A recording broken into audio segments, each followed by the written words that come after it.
আজকে একটু আমার রান্নাঘর থেকে মোটামুটি হাফ ডে।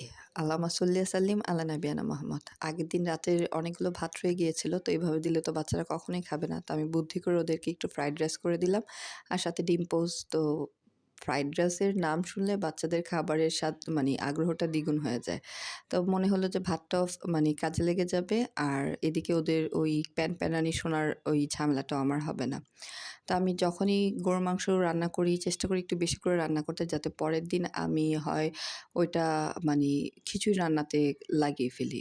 দেখা যায় কি, ভাতের চাল দিয়ে যদি আমরা সব ধরনের ডাল মিক্সড করে খিচুড়ি রান্না করি না, ওই খিচুড়িটা খেতে কিন্তু ভীষণ ভালো লাগে। তখন ভাতের চালটা একটু কম দিয়ে আর বিভিন্ন ধরনের ডাল মিক্সড ডাল দিয়ে যদি খিচুড়ি রান্না করি, যে গরুর মাংসটা রয়ে গেছে সেটা দিয়ে, আর সাথে যদি ঘরের সবজি থাকে দিলাম, আর না দিলেও সমস্যা নেই।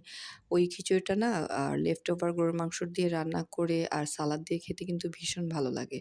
তো আমি আজকে ওইটাই করলাম যে গতকালকে যে মাংসটা বেঁচে গিয়েছিল, ওই মাংসটা দিয়ে আর ৩-৪ ধরনের ডাল দিয়ে আর সামান্য পরিমাণ ভাতের চাল দিয়ে, আর যে সবজি ছিল ঘরে একটু টমেটো, একটু ফুলকপি, একটু আলু দিয়ে দিছি। না দিলেও সমস্যা নেই। সবকিছু দিয়ে বাস আ খিচুড়ি রান্না করে ফেলছি। এই খিচুড়িটা খেতে কিন্তু ভীষণ ভালো লাগে। একটু নামানোর আগে বাগার দিয়ে দিলে টেস্টটা আরো দ্বিগুণ বেড়ে যায়।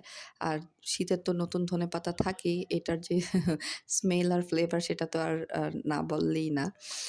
তো সন্ধ্যাবেলা আসার সময় ওর বাবা চিতই পিঠা আর ভর্তা নিয়ে আসছিল, সেটাই খেলাম। আর আল্লাহর কাছে অনেক, অনেক শুকরিয়া আদায় করলাম, আলহামদুলিল্লাহ।